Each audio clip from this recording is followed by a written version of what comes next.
Steve Kerr returns to the bench, now 2-0 in the NBA Finals. And, of course, as John Wooden said, you want to be a really good coach, you have to have the best players. And in this case, having Kevin Durant certainly benefited him as he helped carry the Dubs through the fourth quarter. But Thompson, Curry also contributing, part of that big four, really. Draymond Green. Numbers were okay, but didn't play fantastic. As we dig in a little bit to the 11-0 run, PJ and Michael, and it is amazing to me to some degree that you have a team that has won games just blowing people out. They're just mauling people. Now they get in a tight game and they're down, and they executed so well to pull this game out with the Warriors. Well, they did, and again, when Bucci went through the list, it goes Steph Curry, Kevin Durant, Kevin Durant, Kevin Durant, Steph Curry. That's who took their shots down the stretch. Cleveland goes JR, Kevin Love, Kyrie, LeBron, Kyle Korver, Kyrie Irving. They mixed it up. They put the other guys in there. The guys who carried Golden State were the guys who took the shots down the stretch. And when Kevin made this huge three, this is the biggest possession of the game coming for Cleveland, and they really didn't get a great look. You know, they wasted about 20 seconds, and Kyrie ended up with a shot from outside. You don't remember a bad Golden State look down the stretch. PJ did a lot of bad Cleveland looks. I mean, just alone looking at the final stat sheet with 44 threes for Cleveland. That's nearly, essentially half their shots in this game were three-pointers. And it was a lot of what you said. Shot clock running down, launching some threes. J.R. Smith didn't have a two-point attempt. They are not such a great three-point shooting team that their attack can't be more varied than that. Well, they had been through the playoffs till they're coming in here. But you could say that's the story. There's 3 games now played. Golden State is 46 for 109. They're 42%. Cleveland is 31 for 104, 29.8, under 3. Here's the Cavs when they're trying to close. Kevin lost it on the way up. He thought it was fouled. That's a good look from Kyle Korver. It doesn't go. Kyrie goes in. Oh, this is a step-back three. This, to me, was a tough shot right there. That's the biggest possession of the year. Andre Iguodala gets a hand on LeBron. He's taking a 3. They're down 3 with 12 seconds to go. We saw they don't even get a shot. Well, there were some tough decisions there on the part of the Cavaliers and what shots they were taking. There was great defense in every one of those plays we saw. Right down to getting up in LeBron and Andre Iguodala. We saw that from him last year. He's no stranger to having to do that with LeBron James. But the defense that Golden State played in those final possessions, PJ, the poise they had, Steve Kerr spoke to. Really, the entire fourth quarter, their defense was exceptional. And Steve Kerr talked about it himself. There's no question LeBron is exhausted.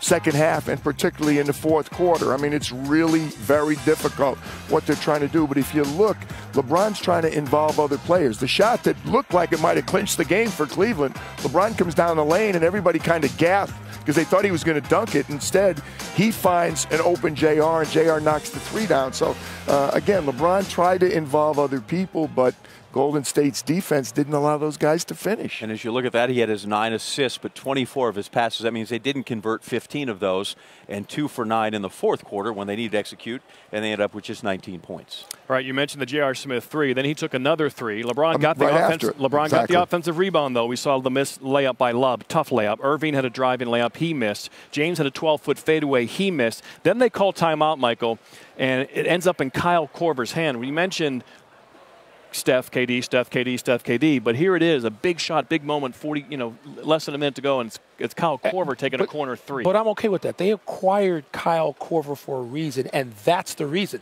A game like this is the reason. You know you're going to play a team with as much firepower as Golden State, and you've talked about it, you considered it. And let's face it, the Cavaliers have been playing Golden State the whole season. Yep. Right? I mean, they're looking at what they're doing, not in terms of personnel, in terms of game by game. And you should be, if you're not going to be okay with Kyle Korver having the ball in that situation, taking that open shot, then why have him? Well, the 2 guys stepped up and did as much as they could. Kevin Love, to me, was excellent the first 2 games. I mean, Kevin Love was 1 for 9 tonight, 1 for 7 from 3. Did he play hard? Yeah. Did he do a lot of good things? Yeah. But the shots didn't go.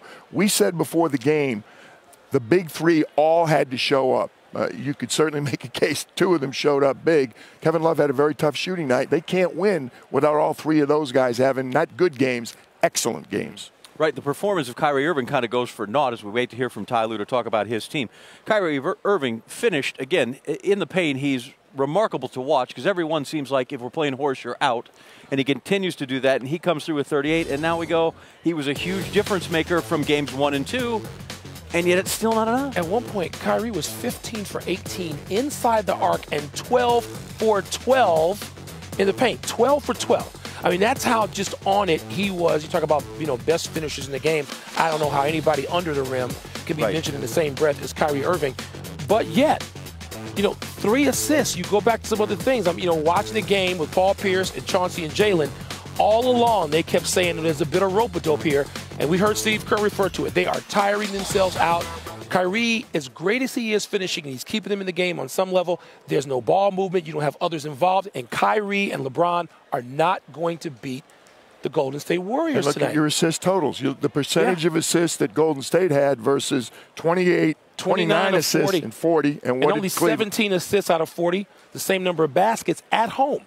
Too much pressure on individuals to create the shot. Well, we got a great game finally in the finals, and certainly the playoffs. There hasn't been a lot, but the largest lead was 8 by the Warriors, 7 by the Cavaliers. Ty Lue is making his way to the podium. Some interesting questions to ask him strategically down the stretch. His bench is terrible. There's not much he can do there. They're lucky that Korver at least gave them a couple of threes tonight and played some decent defense, and he was a plus